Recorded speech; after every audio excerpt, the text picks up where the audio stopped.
दोस्तों फिर से स्वागत है आपका नई वीडियो के साथ। बहुत समय पहले की बात है, किसी नगर में एक साधु बाबा रहते थे। उनका कोई घर बार नहीं था। वह अकेले घूमते रहते थे और भिक्षा में जो मिल जाता उससे गुजारा कर लेते थे। एक दिन साधु एक जंगल से गुजर रहे थे। रास्ते में उन्हें प्यास लगी। बाबा पास के एक कुएं पर गए।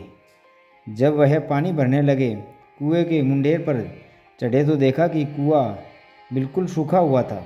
कुएं में एक आदमी, एक सांप, एक शेर और एक बंदर बैठे हुए थे। बाबा ने उन सबको देखा और उन सब ने भी बाबा को देखा।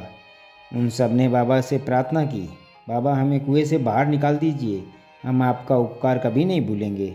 बाबा को उन पर दया आ गई। बाबा ने जंगली बेलों से रस्सी बनाई। बाबा ने सबसे पहले आदमी को कुएं से बाहर निकाला। आदमी ने बताया कि वह एक सुनार है। फिर बाबा ने एक एक करके सांप, शेर और बंदर को बाहर निकाला। सब ने बाबा का धन्यवाद दिया। कुछ दिनों बाद बाबा फिर जंगल से गुजर रहे थे कि रास्ते में उन्हें बंदर मिला। वही बंदर था जिसे बाबा ने कुएं से बाहर निकाला था। बंदर ने बाबा की खूब सेवा की, ढेर सारे फल खाने को दिए। बाबा जब जाने लगे तो बंदर ने कहा, जब भी मेरी आवश्यकता हो मुझे याद कर लीजिएगा, मैं आपकी सेवा में हाजिर हो जाऊंगा। बाबा आगे बढ़ गए। एक बार उनकी मुलाकात शेर से हुई। शेर बाबा को अपनी गुफा में ले गया। शेर ने बाबा को मोतियों की एक माला भेंट की।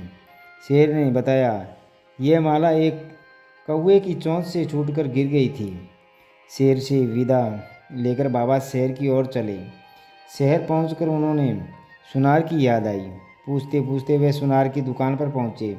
सुनार माला को देखकर चकित रह गया। सुनार को पता था कि ये माला राजा की है, क्योंकि उसी ने यह माला राजा के लिए बनाई थी। सुनार ने चुपके से राजा को खबर कर दी। राजा ने बाबा को पकड़कर कारागार में बंद कर दिया। बाबा ने बहुत समझाया लेकिन राजा को इस बात पर विश्वास नहीं हुआ। शेर किसी को माला दे सकता है? कारागार में पड़े पड़े बाबा को सांप की याद आई। उन्होंने तिल्ली जलाकर सांप को बुलाया। सांप तुरंत आ गया। बाबा ने सांप को पूरी बात बताई। सांप ने बाबा को एक पत्थर देते हुए कहा, मैं आज रात को रानी के पैर में डस लूँगा। तुम ये पत्थर रानी के पैर से छुआ देना, इससे रानी ठीक हो जाएगी और राजा खुश होकर तुम्हें छोड़ देगा। सुबह होते ही महल में हाहाकार मच गया। रानी को सांप ने डस लिया था। पूरा राज दरबार परेशान था। वेद, हकीम सब आए लेकिन रानी को कोई ठीक नहीं कर सका। बाबा ने राजा के पास खबर भिजवाई कि मैं जहर उतार सकता हूँ। बाबा को तुरंत राजमहल ले जाया गया। बाबा ने रानी के पैर से पत्थर छुआ दिया। देखते ही देखते रानी ठीक हो गई।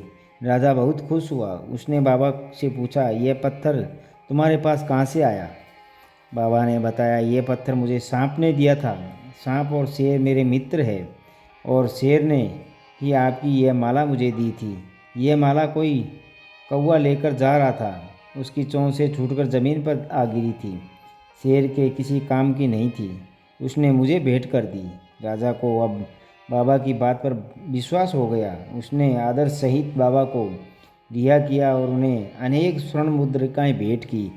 इंसान से बढ़िया जानवर होते हैं जिन पर विश्वास किया जा सकता है। सुनार ने बाबा के साथ में धोखा किया था, जिसको कुएं से निकाला था। तो दोस्तों मिलते हैं अगले वीडियो में। तब तक अपना ख्याल रखना, मुस्कुराते रहना। धन्यवाद।